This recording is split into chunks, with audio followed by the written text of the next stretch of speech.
क्या एक हस्बैंड अपनी वाइफ की अनुमति के बिना उसका मोबाइल चेक कर सकता है या एक वाइफ अपने हस्बैंड की अनुमति के बिना उसका मोबाइल चेक कर सकती है?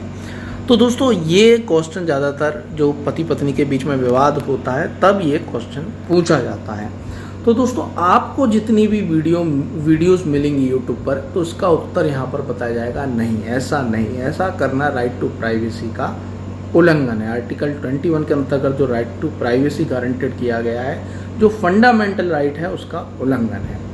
तो दोस्तों ऐसा नहीं है। अभी डायरेक्टली तौर पर पति पत्नी के बीच में इस तरीके का जो क्वेश्चन है वो यहाँ पर कोई ऐसा क्वेश्चन नहीं आया है हाई कोर्ट या सुप्रीम कोर्ट के समझ जिसमें हाई कोर्ट या सुप्रीम कोर्ट ने ये कहा हो कि ऐसा करना राइट टू प्राइवेसी का उल्लंघन है। तो दोस्तों यहाँ समझने के लिए हमें प्रैक्टिकल सिचुएशन को समझना पड़ेगा। जब एक लड़का लड़की की शादी होती है, पति पत्नी बन जाते हैं वो, तो जब एक साथ रहना शुरू करते हैं तो दोनों जनरली क्या होता है, एक दूसरे का मोबाइल देखते हैं, फ़ोटोज़ देखते हैं, ठीक है, एक दूसरे को यहाँ पासवर्ड बता देते हैं या पासवर्ड उन्हें पता चल जाता है, एक दूसरे के सामने चलाते हैं। तो यहाँ क्या हुआ, ये हो गई इम्प्लाइड कंसेंट। यहाँ उन्होंने अपने आचरण के द्वारा दूसरे को यहाँ पर कंसेंट दे दी कि आप मेरा फ़ोन चेक कर सकते हैं या आप मेरा फ़ोन चेक कर सकती हैं।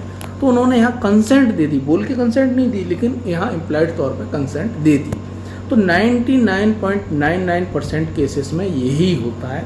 यहाँ राइट टू प्राइवेसी का कोई उल्लंघन नहीं होता क्योंकि सब कुछ यहाँ कंसेंट के जरिए हो रहा है। लेकिन क्या होता है, जब शादी हुई, दोनों ने एक दूसरे के साथ रहना शुरू किया, तो जब पति ने पत्नी का मोबाइल चेक करना शुरू किया या पत्नी ने पति का मोबाइल चेक करना शुरू किया तो उन्होंने स्पष्ट तौर पे यहाँ पर पासवर्ड बताने से मना कर दिया। पासवर्ड या छुपाने लगे कि इसे पासवर्ड नहीं पता चल जाए। तो इस स्थिति में जब एक दूसरे को यहाँ पर वो पासवर्ड नहीं बताना चाह रहे हैं तो ये राइट टू प्राइवेसी का यहाँ उल्लंघन माना जा सकता है। लेकिन यहाँ गौर करने की बात ये भी है कि आप क्यों छुपाना चाह रहे हैं, ठीक है। ये एक कारण भी आपको स्पष्ट करना होगा कि पत्नी बहुत ज़्यादा शक करती है या पति बहुत ज़्यादा शक करता है।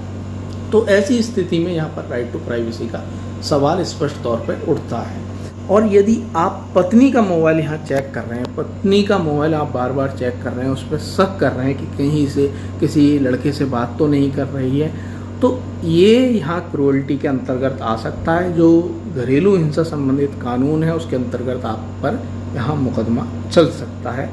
तो दोस्तों आप समझ ही गए कि ये जो क्वेश्चन है इतना इजी नहीं है जो यहाँ डायरेक्टली उत्तर बताया जा रहा है।